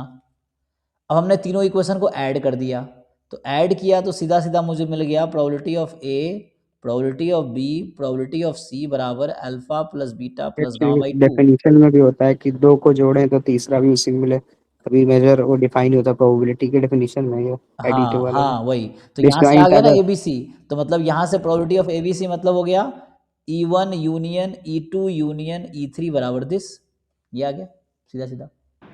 हाँ सर, मैंने भी यही लॉजिक लगाया था, बट जैसे किसी ने बोला कि इसमें वो बात दिया नहीं, अगर इनका इंटरसेक्शन भी हमें कंसिडर करना होगा, तो इसलिए मैं क्लैरिफाई करने के लिए पूछा नहीं आपसे। वो एक्चुअली जिन लोगों ने देखो दो लॉजिक है, एक जैसे शुरू में मैं सोच रहा था कैसे फॉर्मूला लगाने का, तो वहाँ दिक्कत होगी, जहाँ अगर फॉर्मूला लगाने के लिए मैं सोचूं तो जैसे हम फॉर्मूला लगा लेंगे, जैसे मान लीजिए probability of E1 plus probability of E2 plus probability of E3 minus probability of E1 intersection E2, अब यहाँ से तो उससे भी हो जाएगा, अब उससे भी यही सेम आंसर आएगा अगर फॉर्मूला से लगाऊंगा, देखिए क्या होगा।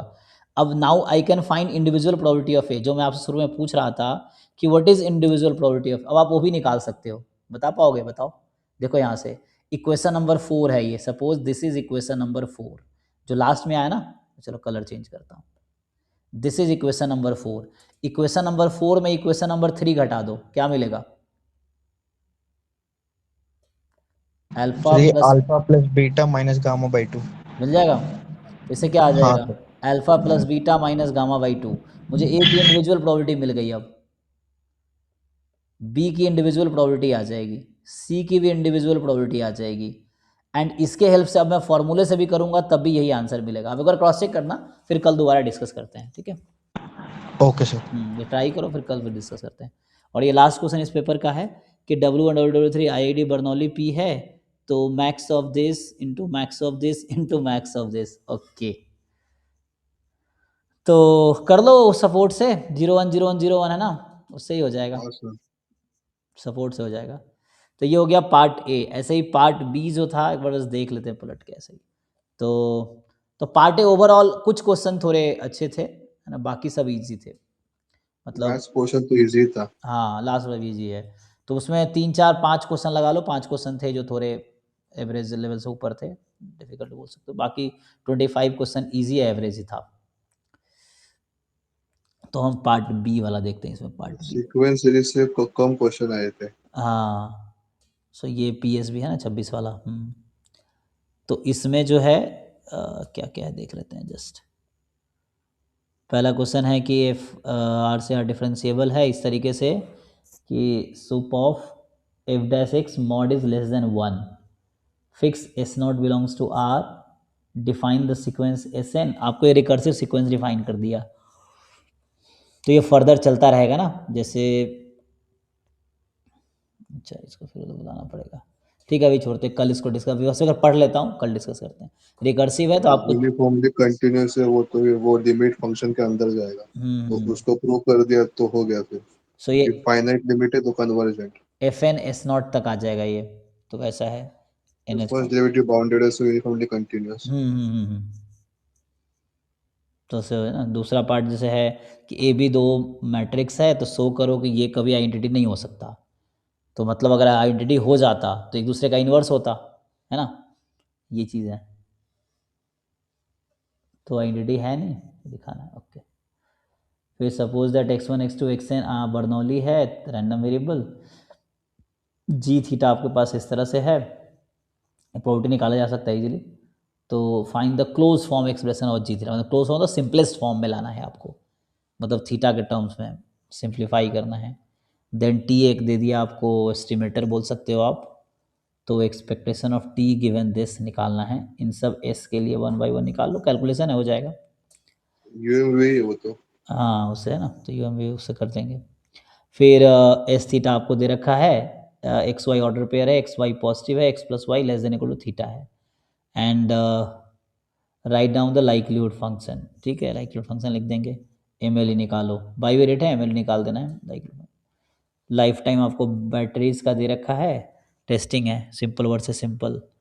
Statistical conducts the experiment using 18 batteries with 3 batteries placed each at each of 6 locations to obtain quick, अच्छा सैम्पलिंग का क्वेश्चन है क्या है, to obtain quick results only the life time of first battery, the first battery to fail is recorded at each location. तो ये censoring वंसरिंग एक concept आता है, वो भी लगा सकते हो आप। टाइप 1 टाइप 2 सेंसरिंग होते हैं, हालांकि वो सब एडवांस लेवल पे है। सो जेडाई डिनोट द कौन से? सेंसरिंग एक होता है टाइप 1 सेंसरिंग, टाइप 2 गूगल करना पता चल जाएगा, ये रिलायबिलिटी में अक्सर यूज होता है। सेंसरिंग टाइप 2 सेंसरिंग ऐसा आता है, तो ये टॉपिक्स है बट सर इसमें रिलायबिलिटी में, सेंसरिंग का जरूरत ही जरूरत नहीं नहीं पड़ रही। पड़ेगा ना, वैसे बिना उससे भी हो जाएगा। हाँ क्योंकि वो हायर लेवल पे एक टॉक कंटेंट ऐसा आता है, क्या बोलते हैं, लेकिन उसकी यहाँ हाँ जरूरत सर, नहीं इसके लिए पड़ेगी। हमें पहले रिलायबिलिटी फंक्शन डिफाइन करना हाँ पड़ेगा, उसके लिए फिर इसको। रिलायबिलिटी, तो रिलायबिलिटी हालांकि सिलेबस में है भी नहीं, रिलायबिलिटी थ्योरी में वो आता है। हाँ, जो मास्टर्स में आता है सर। हाँ तो Z i denote the life time of first battery to fail. तो जेडाई जो है पहली बैटरी, मतलब जैसे आपने क्या किया, 6 डिफरेंट लोकेशन पे 3 3 बैटरी रख दिए, है ना। तो आपके पास जैसे एक सैंपल है साइज 3 का, और ऐसे 6 डिफरेंट सैंपल्स हैं, समझिए साइज 3 के, वैसा हो गया ना। अब बोल रहा है कि आप क्या करेंगे, जेडाई जो है लाइफ टाइम उस बैटरी को सबसे पहले फेल हो रही है, तो सबसे पहले मतलब क्या फर्स्ट ऑर्डर स्टैटिस्टिक्स कह दो, तो उससे कर सकते हैं। लोकेशन आई पे, मतलब Z1 जो है फर्स्ट ऑर्डर स्टेटस लोकेशन 1 पे, Z2 first order status location 2 पे, एंड सो ऑन, ऐसे करके चल रहा है, हो जाएगा ये। हाँ सर, सेकंड पार्ट भी सीधा एनपी लेम्मा से हो जाएगा। तो पीडीएफ ऑफ Z1 मतलब आपको फर्स्ट ऑर्डर वो स्टैटिस्टिक्स का एक्सपोनेंशियल पीडीएफ वन। निकालना है साइज 3 का, ठीक है ना। हाँ सर, वो एक्सपोनेंशियल वन आ रहा है। हाँ तो उससे हो जाएगा। तो जेडाई फर्स्ट ऑर्डर स्टैटिस्टिक्स है अपने अपने सैंपल में, देर आर 6 डिफरेंट सैंपल्स वैसा of size 3। Derive the most powerful test of size revision for instance this on the basis of recorded data, determine a critical region of test in terms of chi-square। तो वही chi लगा के देख लो। ये आपको एक PDF दे दिया है, ये एंड तो इजी था बहुत। दिखाना है कि नॉन नेगेटिव है, और इसका मतलब ये दिखाना है कि आपको पीडीएफ है ना, प्रूफ करना पहला पार्ट, हाँ, एंड दूसरा गेट में पीवाईक्यू आया second part, B okay. Part. और फिर आपको प्रूव या डिसप्रूव करना है दूसरे पार्ट में कि पेयर वाइज इंडिपेंडेंट है या नहीं, मतलब म्यूचुअली और पेयर वाइज में चेक करना है, आसान है। हाँ definition based. A class is divided into two section A B containing 80 and 120 respectively. In section A, the male to female ratio 3:1 while it is 1:1 in section B. Okay. A representative group of 10 students is to be selected from class using the following step. अच्छा simple random sampling मतलब sampling का question है.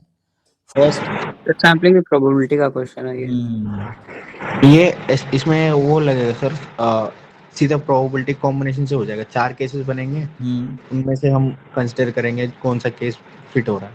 Okay ठीक है, try करके देखो. अभी time खत्म हो रहा है. इट्स क्या है, assume that the deck of 40 cards consist of equal number of cards of 4 different colors. 40 cards हैं, consist of equal number of cards of 4 different colors. The cards are randomly shuffled and dealt to 10 players. 4 cards per player. Okay तो पहले तो कह रहा है कि थोड़ा game बदल दिया ना, कि 40 कार्ड है और 10-10 कार्ड 4 कलर के हैं ऐसा, और कार्ड रैंडमली आप सफल कर रहे हैं और 10 प्लेयर को दे रहे हैं, हर प्लेयर को 4 कार्ड दे रहे हैं. D denote the number of players who receive the card of different colours. ठीक है, तो ये जस्ट आपको कि डी नंबर ऑफ प्लेयर है who receive the cards of 4 different colours. तो मतलब the person who receive card of 4 different, मान लो सक्सेस है तो मे भी हो सकता है बाइनोमियल फिट कर पाओ. तो ये है सर बाइनोमियल नहीं फिट होगा, नहीं मतलब होगा. मैंने कर दिया सॉल्व और मैंने लिख भी दिया, बट वेरिएंस लिखते टाइम मुझे रियलाइज हुआ था क्योंकि इंडिपेंडेंट नहीं है. उसमें ये होता है बर्नौली वेरिएंस में इंडिपेंडेंट अगर होना बाइनोमियल चाहिए. एज्यूम करके चले, वेरिएंस में गड़बड़ आ रहा है. yes yes yes because when you take binomial तो each trial should be independent of the other trial. Bernoulli trial होना चाहिए ना. तो बट ये इंडिपेंडेंट नहीं है यहाँ पे. हाँ, अगर पहला तो ट्रायल दूसरे ट्रायल को इफेक्ट कर रहा है then it is not independent, नहीं है तो तो इसका आप आंसर नहीं भी लगा बहुत अजीब आ रहा है. मतलब मैंने तो खैर बाइनोमियल कर दिया, उसके बाद रियलाइज हुआ तो मैंने बदला नहीं सकते. उसको, हाँ वही वही. बट घर पे चेक मैंने किया तो इसको बदलने का एक्सपेक्टेशन कोशिश किया, बट इसमें ये आ रहा है कि 10 cube upon something 13 10 into power 4 7. हाँ, 10 अपॉन पावर 4 40C4. अपॉन वो है. इसको मैंने n इंटू पी वाला को मेथड से किया था. हाँ कि वही प्रोबेबिलिटी ऑफ एनपी और गेटिंग. एनपीक्यू लिख दिया मैंने, बट हाँ, पहला x इक्वल्स टू 1 का प्रोबेबिलिटी तो बाइनोमियल से बराबर है, बट 2 का प्रोबेबिलिटी चेंज हो जा रहा है उसमें. फिर आप मतलब पहले को अगर दे चुके हो तो आप दूसरे पे उतने तरीके से नहीं दे सकते हो. मतलब दोनों एक साथ होना पॉसिबल नहीं है, इंडिपेंडेंट नहीं हो बेसिकली. तो मेनली यहाँ तो कॉम्बिनेटोरिक्स ज़्यादा है. हाँ यस सर, और बहुत अजीब कॉम्बिनेटोरिक्स है. मतलब जेमिनाई पे मैंने जब आंसर इसका निकाला तो इतना बड़ा आया आंसर, 5-6 टर्म्स आ गए बड़े बड़े से. सर वो भी जो पिछले क्वेश्चन है 7th क्वेश्चन, उसमें भी बहुत ज्यादा कॉमन मैट्रिक्स थे. इस वाले हाँ. 7 तो बहुत आसान था. 10 में 1/20 1/40 आ गया था. मतलब जैक का 1/20, जिल का 1/40 मल्टीप्लाई, क्योंकि दोनों अलग अलग कर रहे सैम्पलिंग, मेल का अलग फीमेल का अलग, तो सिंपली वो इंडिपेंडेंट था तो मल्टीप्लाई कर दिया, 1/800 आ गया. बट इसमें 4 अलग केसेस बनेंगे कि हमें पहले चेक करना पड़ेगा ये फर्स्ट इंडिविजुअली जो सेलेक्ट कर रहे हैं उसमें आएंगे तो या. दोनों ऐड कर देंगे. मतलब जैक जैसे जैक को सेलेक्ट करना है, हो सकता है पहली बार में सेलेक्ट हो जाए तो उसकी प्रोबेबिलिटी 1/120, प्लस पहली बार में सेलेक्ट ना हो तो यानी कि पहली बार में कोई बच्चा 20 से सेलेक्ट हो तो that is probability half into दूसरी बार में वो सेलेक्ट हो जाए तो 5/60, तो हाफ इंटू 5/60 प्लस 1/120. हाँ क्योंकि यहाँ पीएन इसमें मिली ना, जैसे उसमें भी आपको थोड़े कॉम्बिनेशन बनाने हैं, यहाँ भी कॉम्बिनेशन बनाने हैं, तो ये थोड़े से डिफिकल्ट रहता है परमुटेशन कॉम्बिनेशन का चक्कर इस लेवल में. तो आपको ही परमुटेशन कॉम्बिनेशन यहाँ ज़्यादा है. 9th में क्या है कि ठीक है ना, 9th n मोर देन 2 है, n cross n symmetric matrix आपके पास है एक. आपने एस्टिमेट करना है थीटा को, जो कि आई जे का समेसन है, आई डिफरेंट फ्रॉम जे है, मतलब नॉन डायगोनल एंट्रीज का सम है ना. So theta is a sum of non diagonal entries. तो वी यूज द एस्टिमेटर. अब एस्टिमेटर भी दिया theta hat WI/WJ upon P0² AIJ, जहाँ आई जे इक्वल नहीं है, और W1 से WN तक IID बर्नौली P0 है रैंडम. अच्छा मतलब वैल्यू 0 या 1 होगी इस तरह से. तो दिखाना है कि थीटा हैट जो अनबायस्ड है, तो मतलब जस्ट एक्सपेक्टेशन लो दिखा दो और फिर वेरिएंस आपको निकालना है इसका. थोड़े से यहाँ भी इसका कंफ्यूजन. वेरिएंस तक नहीं आया क्योंकि मतलब डबल समेशन वगैरह करके काफी टर्म तो बन गया और टाइम एकदम खत्म हो रहा था तो मैंने करा नहीं. फिर घर पे जेमिनाई पे डाला तो उसमें मतलब 3-4 मिनट उस पर लोड हुआ प्रो में, और फिर पता नहीं क्लोज फॉर्म ढंग का नहीं आया, बहुत बड़ा आया. मतलब है थोड़ी इसमें कैलकुलेशन है, देख के लग रहा है थोड़े बहुत थ्योरेटिकल क्वेश्चन है ये. तो फर्स्ट पार्ट हो गया था, सेकंड वाला मतलब वेरिएंस क्लोज फॉर्म नहीं बना कुछ भी, ठीक है, अभी तो देखते मैंने हैं डबल नेक्स्ट क्लास। सॉल्यूशन वाले से रख के छोड़ दिया। सो x1 x2 इस तरह x1 y1 x1 yn n pair of observation है और 2 person Alice and Bob are interested in fitting linear model. तो लीनियर रिग्रेशन मॉडल है आपके पास। Alice fits the linear model by applying the least square method on data. Bob also fits the model by methods of least squares, but after centering the x observation and y observation by the corresponding sample means. ठीक है,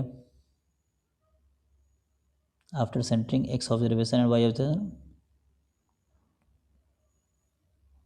corresponding sample means. Okay,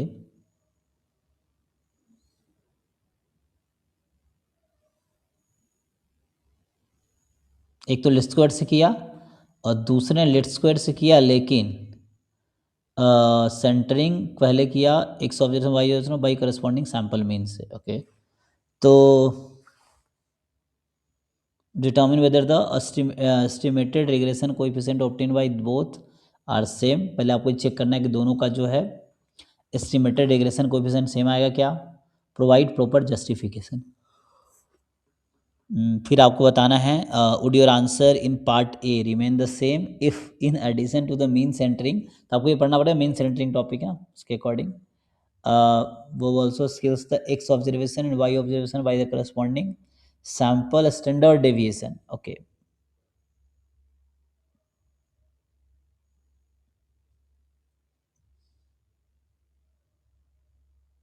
तो आपसे क्या पूछ रहा है आगे ये कि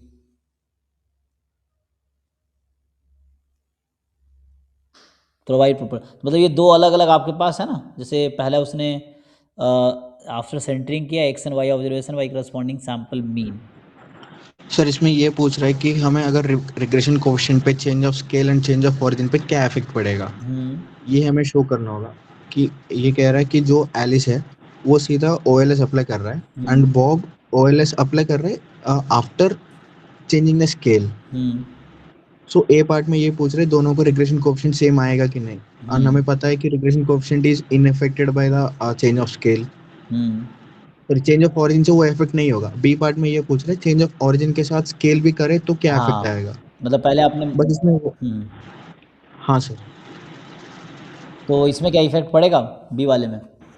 हाँ बी वाले में इफेक्ट पड़ेगा सर। पहले वाले नहीं पड़ता, तो उसको जस्टिफाई कर देना, आपको वेरीफाई करके दिखा हाँ देना। जस्टिफाई करना उसको सीधा, हमें कॉन्स्टेंट्स पता है कि बीटा हैट क्या आएगा और अल्फा हैट क्या आएगा, वो नोन रिजल्ट यूज करेंगे। इसके साथ हम इक्वेशन को चेंज करके और बीटा अल्फा की वैल्यूज चेंज करेंगे, उससे हम बताएंगे कि ये पार्ट ए में चेंज नहीं हो रहा है, पार्ट बी में चेंज हो रहा है। हाँ, क्योंकि जो वेरिएंस है वो स्केल वेरिएंस या कोवेरिएंस स्केल से इफेक्ट नहीं होता है। तो जो लिस्ट स्क्वायर एस्टिमेटर आता है वो कोवेरिएंस और वेरिएंस के टर्म में ही तो आता है ना। Covariance of x y upon जो हाँ S x sir, y but upon S beta x की, एक्स। हाँ सर, जो बीटा हैट आएगा वो summation x i minus x bar into y minus y bar upon summation x i minus x bar का whole square आएगा। हाँ, वही कह रहे हैं, वो डिस्क्रिप्टिव में वो तो जब हम इस कोवेरिएंस है, पे मीन कोवेरिएंस। चेंज करेंगे, मीन से सब्ट्रैक्ट करेंगे तो चेंज नहीं आएगा, हाँ, यस यस। बट जब हम डिवाइड करेंगे कि सिग्मा से, तब वो इफेक्ट पड़ेगा। वही देखना पड़ेगा ना, क्योंकि S x y upon S x x ये आता ना इसका हाँ सर, least square estimator, and then y bar minus beta hat x bar, ये अल्फा हैट आएगा। तो वो लोकेशन तो चेंज नहीं आएगा, स्केल का चेक करना पड़ेगा। ठीक है, जी पहले सर। तो अगर चेक कर लो बाकी।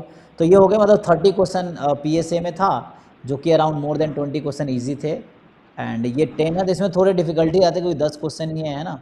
सो आई थिंक 3 घंटे दोनों को मिलते हैं ना, 3 घंटे 2 एक घंटे अलग, सर। तो 2-2 घंटे। 2 2 2 घंटे ए के 2 घंटे बी के। ओके, 2-2 घंटे हैं हाँ, आपके पास। हाँ, यहाँ 2 आवर लिखा ना।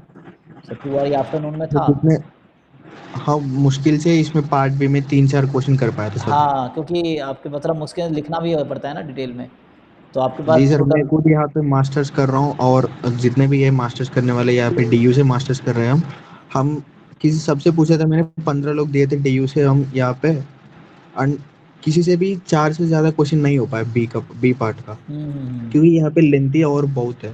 बहुत है, बिल्कुल।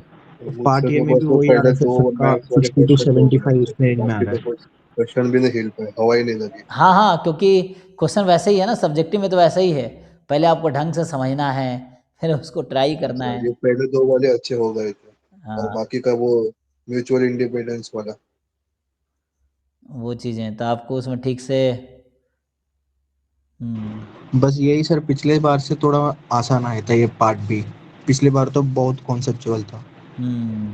हाँ, ये थोड़े कैलकुलेटिव भी है ना, जैसे यहाँ कैलकुलेटिव है, ये सब तो आसान है। पहला क्वेश्चन तो सच पीवाईक्यू था, ठीक है, जैम का इसलिए हो गया, हम्म जैम एमए का, वरना वो होता ही नहीं। अच्छा, हाँ, ये जामे में आ चुका है, ओके। फिर ऐसे ही मैट्रिक्स का, ये भी तुम टी आई फार में क्वेश्चन देखते हैं ना, तो ये सब आया हुआ है, हाँ टी फार में, इस सब में आता हाँ। आए हुए क्वेश्चन हैं, टी आई फार में, तो उस तरह में इससे क्वेश्चन आते हैं वहाँ पे। और बाकी ऐसे कोई नहीं इसमें, आई थिंक 3-4 क्वेश्चन सही सही जिनके हो गए तो हो जाएगा, क्योंकि अभी तो फर्दर राउंड्स है ना, अभी तो ज़्यादा लोग सेलेक्ट होंगे ना अभी, तो अभी तो बहुत लोग सेलेक्ट होंगे इंटरव्यू के लिए, फिर उसका इंटरव्यू के बाद फिर अराउंड 90 to 100 लोग शायद सेलेक्ट करते हैं ना इसमें, ऐसा है। हाँ सर। तो 90 to 100 लोग सेलेक्ट होंगे, जिसमें बहुत हो जाएंगे, फिर उसके बाद फर्दर फिर जो भी सीटें हैं 37 है, उसके बाद वो आएगा लिस्ट। ये है। ठीक है, चलिए मिलते हैं कल, एक बार डिस्कस कीजिए, कल जो रह जाएगा तो कल एक बार डिस्कस करते हैं फिर। थिंक डाउट क्लास का भेज देता हूँ, लेकिन अगर किसी को आना होगा तो आ जाएगा, नहीं तो ख़त्म करेंगे।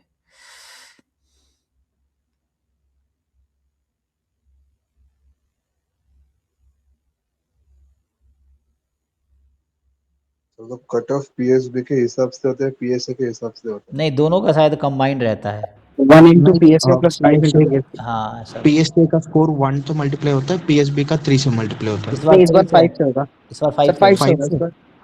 अच्छा, तो ऐसा देखिए, तो इनका 5 वेट दे दिया, इसका वेट जस्ट 1 दिया, ये वेटेज बहुत बढ़ा दिया है तो यही है ना, जो बच्चा यहाँ मान लीजिए पीए से, तो चलो है ना, कितने सर। थे। बी में 3 पूरे पूरे सही है और एक मतलब वही गलत हो गया बाइनोमियल वाला। हाँ, तो यहाँ 5 गुना वेटेज है तो उसके 3 अकॉर्डिंग। का एटलीस्ट 4 3.5। हम्म सर बट मेरे को लगा कि लास्ट ईयर से इजी था, तो मतलब आराम से 4+ पे ही होगा मेरे ख्याल से कट ऑफ, सबका इतना होगा। तो इसमें जो बट है, ये आसान तो है, बट थोड़ा लेंदी ज्यादा था ये। हाँ मतलब लेंदी होगा ना, जैसे ये जो है। सर 2 घंटे में तो किसी से भी नहीं हो पा रहा है, 4 से ज्यादा मैंने जितने भी पूछा था, हम्म 4 से ज्यादा किसी से भी नहीं हो पा रहा। सर काफी अजीब है क्योंकि इजी भी पेपर दे देता है, तो स्टिल 2 घंटे में करना ही नहीं पॉसिबल है सारे क्वेश्चन। तो बहुत सारे टॉपिक नहीं भी पढ़े हैं तो भी मतलब करने तो 4 ही क्वेश्चन है, 2 कॉम्बी और प्रोबेबिलिटी 2-3 उसी से हो गए। ये 120 मार्क्स के ना पीए से, Yes, sir। और पीएसबी कितने हाँ मार्क्स सर, के हैं। ये भी 120 का है। ये 120 का ही है। 120, तो इसमें 10 क्वेश्चन थे, तो इस क्वेश्चन के 12 10 मार्क्स इंटू के हैं। 12। यस अच्छा, सर। Yes sir. 120 तो उसके अकॉर्डिंग है, तो टोटल आपके मान लो जो मार्क्स बनेंगे 120 गुने प्लस 5 गुने 720। 5 गुने 120 है ना। तो 720 में से आपके मार्क्स आएंगे यहाँ समझो, मतलब ऐसा मार्किंग किया जाएगा जो भी आएगा, तो आउट ऑफ 720 जो मार्क्स बनेगा, है ना, क्योंकि मैक्सिमम तो ये हो गया मैक्सिमम मार्क्स, अब उसमें से आपके जितने आएंगे उसके अकॉर्डिंग, है ना। सर लास्ट ईयर 480 में से बना था, और अच्छा। मतलब शायद 180 या 190 ऐसे कट ऑफ गई थी कुछ, मतलब इंटरव्यू कॉल के लिए। हम्म और उसके बाद फाइनल 220 पे मतलब बना था 480 में पैसों कितना में से। बता रहे हैं। सर शायद 190 था, इससे कम ही था 190, लग रहा हाँ है। वो तो मिल जाएगा ऑनलाइन, वो पिछले साल का रिजल्ट होगा पड़ा बट हुआ। पीएसए का तो यही था सर, पीएसए में 50 पे हो जा रहा है। सर पीएसए में 50। ओके। पीएसए में 50 था, पीएसबी का इन्होंने स्पेसिफाई नहीं किया, बट पीएसए प्लस 3 पीएसबी का तो उन्होंने बोला हम्म 120 समथिंग अराउंड सर। 120 हाँ। कंबाइन करने के बाद 1 into 1+3। नहीं सर, ये 175 के अराउंड था वो, अच्छा, कंबाइन करने के बाद। मतलब 175। 175 पीएसए प्लस 3 टाइम पीएसबी शायद सर था ना। बट एक्चुअली हुआ क्या था कि मतलब पीएसबी बहुत कम ही लोगों का अच्छा गया था, बट जिसने पीएसए में 100-90 ऐसे स्कोर किया था, तो वो लोग आसानी से कर ले गए थे, इसीलिए इस बार वेटेज उसका कम कर दिया है। आ, कि सर हम्म पेपर पीएसए में बहुत लोगों ने 100+ स्कोर किया था, और वो लोग डोमिनेट कर गए थे। क्योंकि आसान है ना, पीएसए आसान रहता है और ऑब्जेक्टिव है, तो कोई सब्जेक्ट दिखाना नहीं सॉल्यूशन, ये चीज़ इसीलिए। पीएसए तो इजी और रहता है, पीएसए जैम में का भी बस है मैंने सर, बोला था। अगर अटेम्प्ट नहीं कर पा रहे तो 1 नंबर दे रहे वो। हाँ, अटेम्प्ट Yes। नहीं करता भी 1 नंबर है। तो उसमें मैंने जोड़ा अप्रोक्स 80 के आसपास बन रहा है, 77 बन रहा है। ओके। ESM ठीक है, देखो उसमें इस बार स्केलिंग उसके अकॉर्डिंग कर लो तो पता चल जाएगा कहाँ तक क्या होना है ना, ये चीज़ है। ESP का कुछ कह नहीं सकते, कट ऑफ कितना जाएगा। वो तो जैसे बाकी लोग परफॉर्म किए होंगे उसके अकॉर्डिंग हो जाएगा, ठीक है ना। तो